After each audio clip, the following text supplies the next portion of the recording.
씻으신 주 이름 찬송합시다.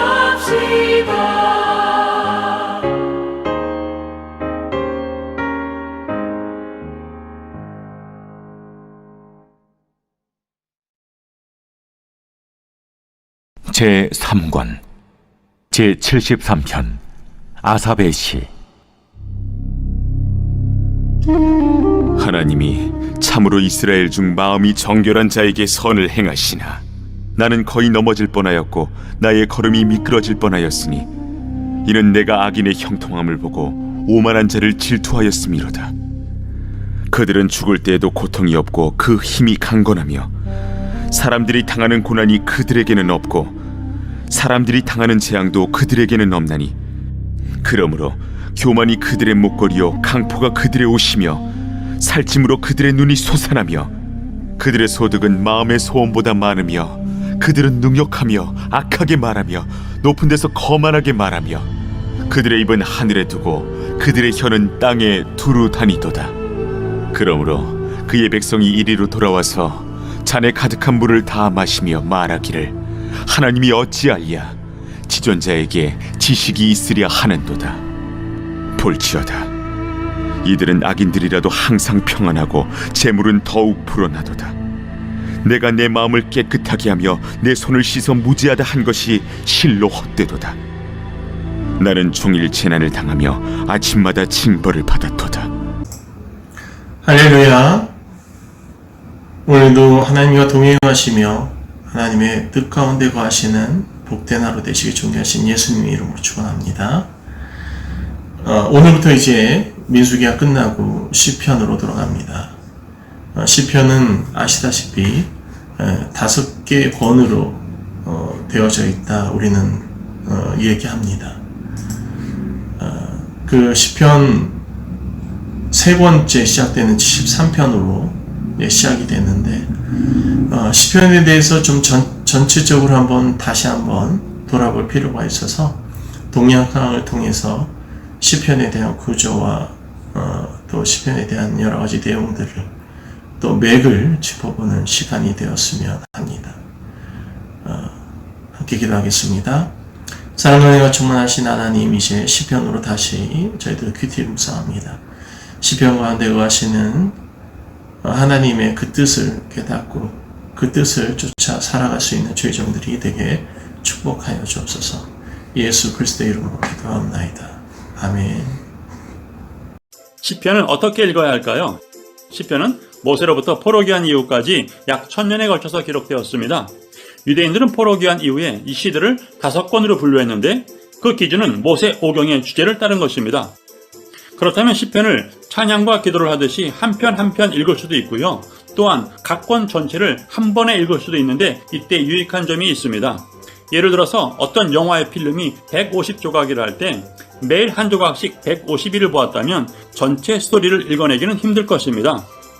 그래서 시편 각 권 전체를 속독과 정독을 병행하여 통으로 수없이 반복하여 읽어낼 때 전체 스토리를 파악할 수 있습니다. 시편 전체를 비추는 초점은 시 1편의 복이 있는 사람입니다. 그리고 시편 각 권의 초점은 앞부분에, 결론은 뒷부분에 배치해 있습니다. 각 권 내에서 시들은 분류자의 의도에 따라 배열되어 있습니다. 그래서 시편은 배열 순서에 따라서 스토리가 진행되고 있습니다. 시편을 읽을 때 파도를 타듯이 읽어가다 보면 어느 순간에 그 줄거리가 나를 인도할 것입니다. 기쁨의 순간이고 길이 보이게 되는데 내가 가야 할 신앙의 길이 보입니다. 시편 1권의 초점은 시 2편, 오시는 메시아를 세상은 대적하나 여호와께 피하는 자는 복이 있도다, 즉 주께 피하는 자입니다. 시편 1권의 결론은 시 41편, 가까운 친구가 나를 대적하여 발꿈치를 들었나이다. 가룟 유다가 주님을 배반한 말씀이고, 이어서 원수가 나를 이기지 못하오니 주께서 나를 기뻐하시는 줄을 내가 알았나이다 하시므로 주님의 영원한 승리를 말씀합니다. 즉 앞으로 전개될 내용은 주께 피하는 자는 복이 있는데 영원한 승리를 얻을 것이다 입니다. 시편 1권의 시들은 대부분 다윗의 시인데 다윗은 고난 가운데 메시아를 간절히 찾고 있습니다. 내 하나님이여 내 하나님이여 어찌 나를 버리셨나이까. 내 모든 뼈를 셀 수 있나이다. 내 겉옷을 나누며 속옷을 제비 뽑나이다. 나의 영을 주의 손에 부탁하나이다. 예수님은 공생애 동안 다윗의 시를 가지고 그대로 기도하셨고 또 그렇게 사셨습니다. 이는 주님께서 내가 그때 다윗과 함께 있었어 라고 확증해 주시는 것입니다. 이로써 성경은 주님과 동행하는 길을 보여주십니다. 하나님의 뜻을 따라 살면서 간절히 주를 찾아가는 그 어간에 주님이 함께 하신다는 것입니다. 시편 1권을 읽으며 서서히 생명의 길이 보입니다. 그 시대의 대부분의 사람들은 사울왕이라는 권력의 편에 있었을 것이고 다윗은 도망자로 살았습니다. 어떤 길은 사람의 보기에 바르다고 했는데 수많은 사람들이 갔던 길이 필경은 사망의 길입니다. 이와 반면에 수많은 사람들이 외면했을 다윗이 갔던 길이 알고 보니 생명의 길이었습니다. 그렇다면 창세기의 4대 족장도 생명의 길을 걸었던 사람들입니다. 그들은 그 시대에 메시아를 간절히 찾아서 길을 떠났고 나그네로 살았습니다. 창세기의 눈으로 시편 1권을 통과하면 서서히 신약 성경을 지나서 영원한 구원 요한계시록이 보입니다. 생명의 길입니다. 동시에 내가 가는 길이 수많은 사람들이 걸었던 길인지 아니면 나그네와 도망자가 갔던 길인지 알게 됩니다. 말할 수 없는 탄식의 기도를 올리는 그 어느 어간에 독자 자신도 이 생명의 길에 있음을 발견할 것입니다. 나는 매일 성경을 읽으며 내 삶의 길을 영원한 구원 요한계시록을 향하여 정조준해야 합니다. 유대인들이 시편을 5권으로 분류할 때 모세오경의 주제를 따랐다는 것은 초기 유대 전통이 지지하는 관점입니다.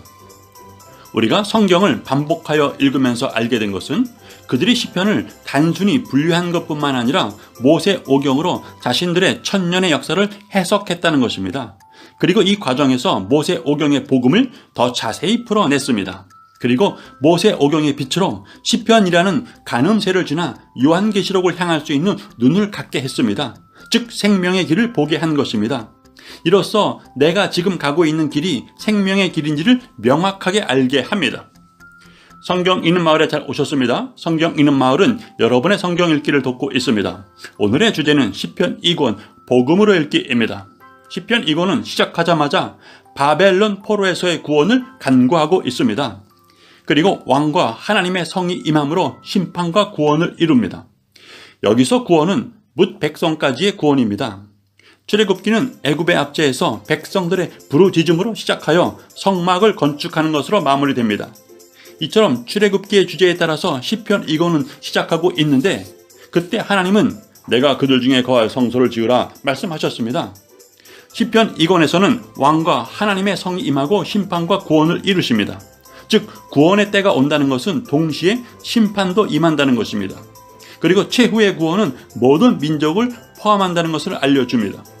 시편 2권의 초점은 구원의 계획입니다. 이어서 구원의 계획이 어떻게 진행되는지를 다루고 있습니다. 처음에 비유에 귀를 기울이겠다 말씀합니다. 신약에서 창세로부터 감추인 것들을 드러내리라 하신 것입니다. 즉 구원의 계획을 열어주십니다. 가장 먼저 죄악의 문제를 다룹니다. 50편에서 하나님은 백성들을 모아서 성도와 악인을 판결하십니다. 성도는 제사로 나와 언약한 이들이다. 그들의 특징은 감사로 제사를 드리고 그의 행위를 옳게 하는 자이다. 악인은 율례를 전하며 언약을 입에 두는데 죄악을 행한다. 하나님은 이를 판결하십니다. 바로 이어서 다윗은 밧세바 범죄의 회개 그리고 도액의 죄를 꾸짖습니다. 중요하게 봐야 할 것은 연대기 순서로 보면 도액 사건이 먼저입니다. 즉 성경은 연대기 순서가 아니라 주제에 따라서 배열되어 있습니다. 다윗이 밧세바 죄를 해결하고 도액의 죄를 꾸짖었다는 것은 내 안의 죄를 해결해야 외부의 죄에 대항할 수 있다는 것입니다. 이어서 그 사람은 상한 심령의 기도를 올릴 수 있습니다. 이것은 시편 2권 처음에 사슴이 시냇물을 찾기에 갈급함같이 주님을 찾았던 이유를 알려줍니다. 이 땅의 죄악 때문에 상한 심령으로 기도한 것입니다. 하나님은 이 기도에 응답하십니다. 의로운 롯의 고통당함으로 소돔과 고모라를 심판하셨기 때문입니다. 오늘 어디선가 의로운 심령이 말할 수 없는 탄식의 기도를 한다는 것은 심판과 구원의 때가 가까이 왔다는 것입니다. 기도로 출애굽이 시작되었고 기도로 출바벨론이 시작되었으며 요한계시록의 심판에서도 순교자들의 기도가 있습니다. 상한 심령의 기도에 이어서 믿음으로 올리는 찬양이 이어집니다. 그리고 결론으로 주님의 구원이 임합니다.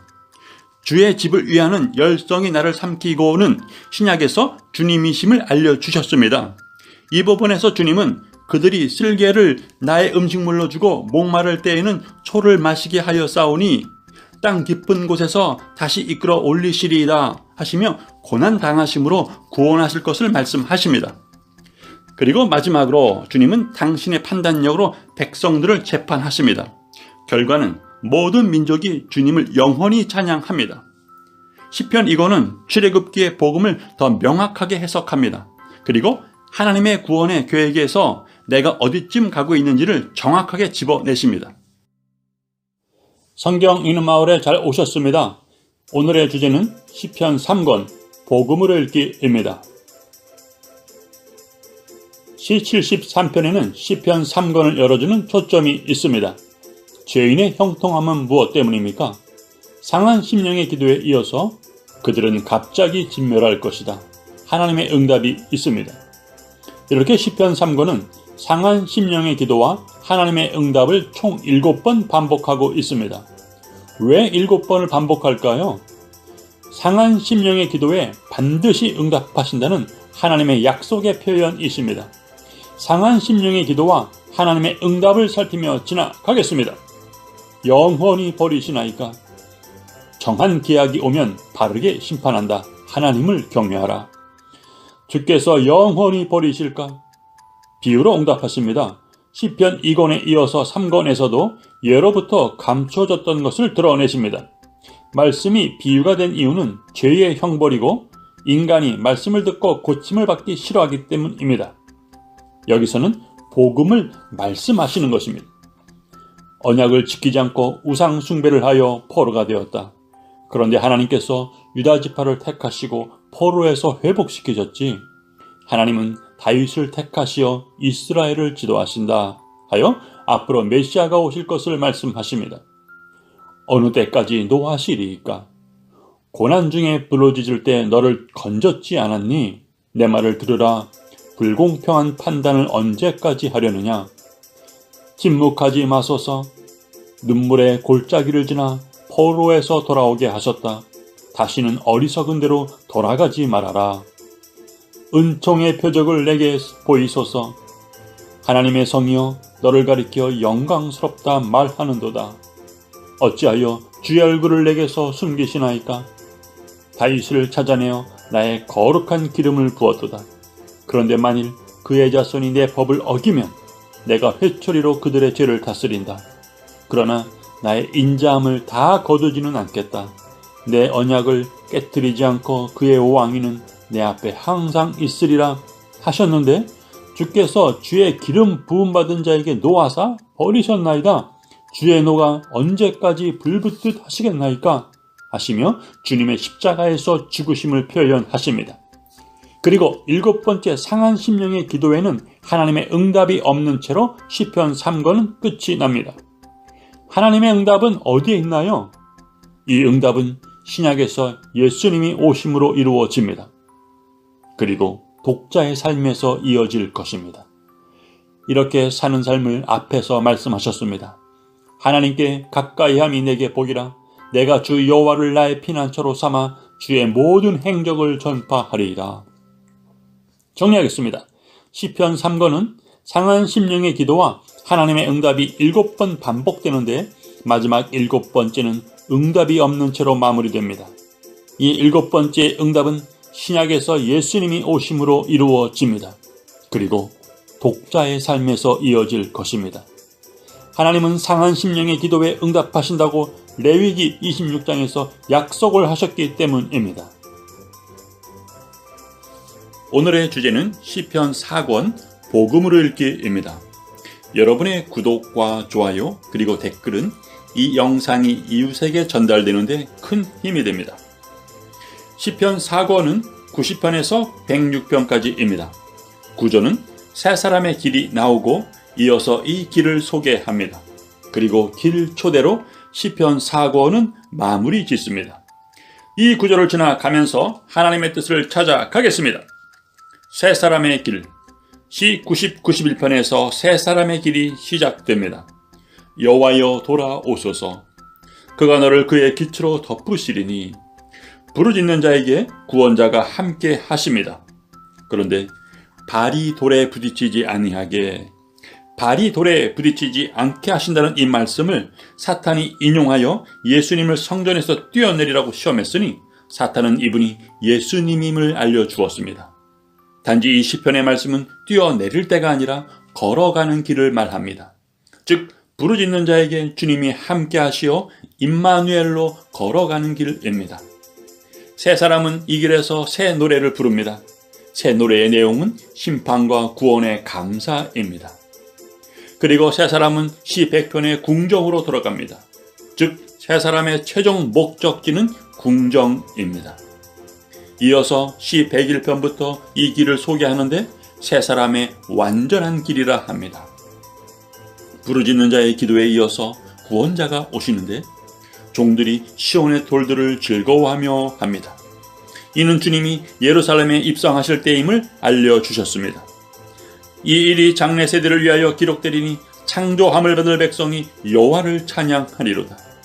즉 오늘날 주님이 오셔서 구원하신 백성은 새 창조함을 받은 세 사람입니다. 이 세 사람은 말씀을 준행합니다. 이어서 길 초대, 아브라함에서부터 포로기환까지의 긴 역사를 기록합니다. 그리고 마지막에 출 바벨론하여 길을 떠나는 것으로 시편 4권은 마무리 짓습니다. 동시에 시편 4권은 독자에게 길 초대를 하십니다. 출 세상하여 이 길을 걸어라. 정리하겠습니다. 그 옛날 민수기는 출애굽하여 길을 떠났습니다. 그리고 천년의 세월이 지난 후 시편 4권은 출 바벨론하여 길을 떠납니다. 세 사람은 이 길에서 새 노래를 부르며 영원한 궁정으로 돌아갑니다. 그리고 이 길을 소개하는데 완전한 길이라 합니다. 주님이 새 창조하신 백성과 함께 임마누엘로 걸으시는 길이기 때문입니다. 시편 4권은 오늘 이 길에서 독자를 초대하십니다. 출 세상하여 이 길을 걸어라. 믿음의 사람은 매일 길을 나섭니다. 그리고 주님은 이 길에서 매일 함께 하십니다. 오늘의 주제는 시편 5권 복음을 읽기입니다.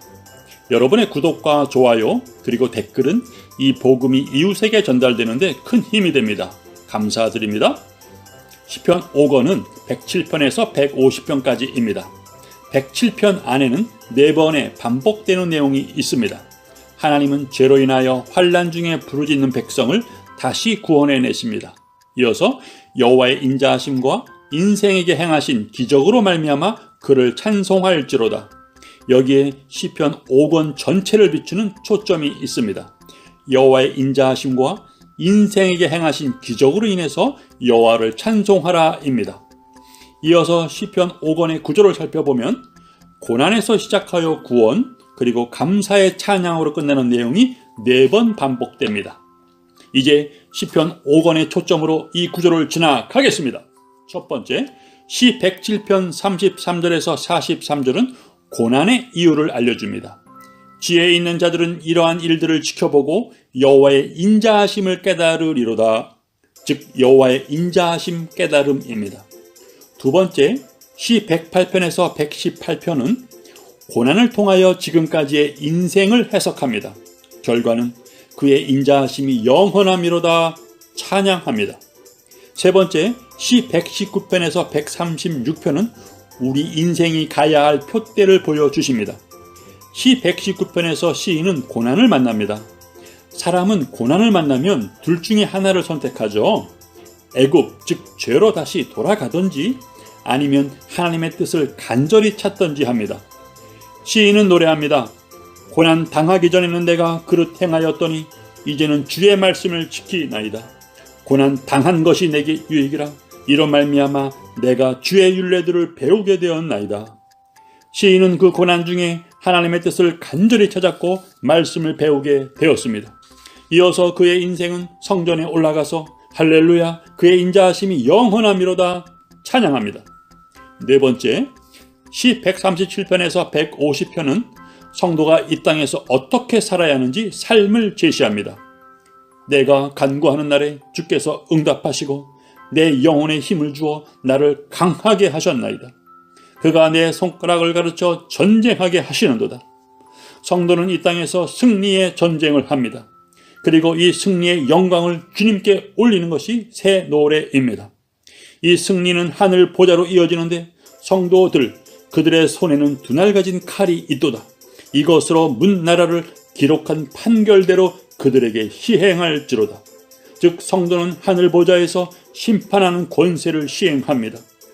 그리고 마지막 시 150편 호흡이 있는 자마다 여호와를 찬양할지어다 할렐루야로 시편 5권은 마무리 짓습니다. 시 1편에 복 있는 자는 마지막에 영원한 찬양을 부릅니다. 정리하겠습니다. 시편 5권은 여호와의 인자하심과 인생에게 행하신 기적으로 말미암아 여호와를 찬양하라는 초점으로 시작합니다. 여호와의 인자하심은 무엇인가요? 인생에게 행하신 기적은 무엇인가요? 하나님은 죄로 인하여 환난 중에 부르짖는 백성을 다시 구원해내십니다.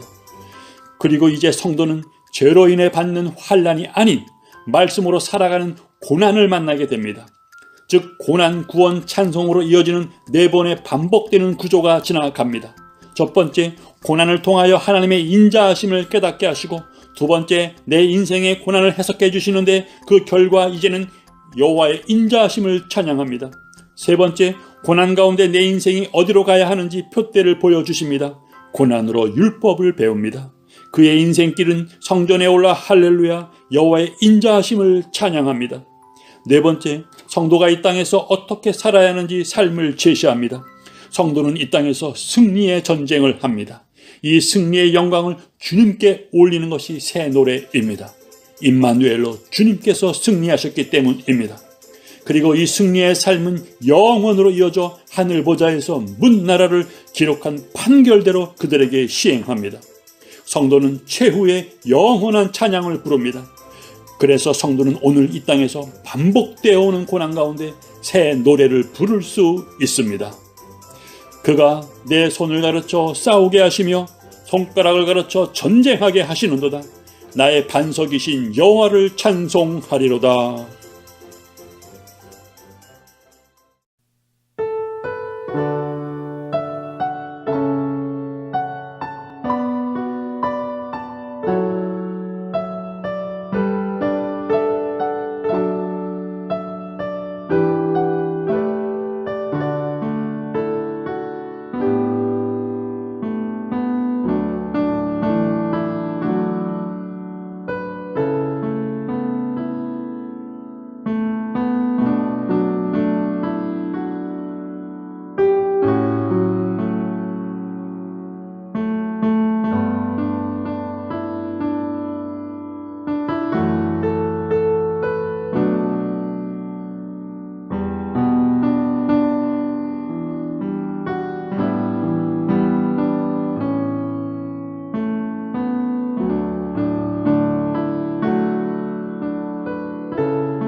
주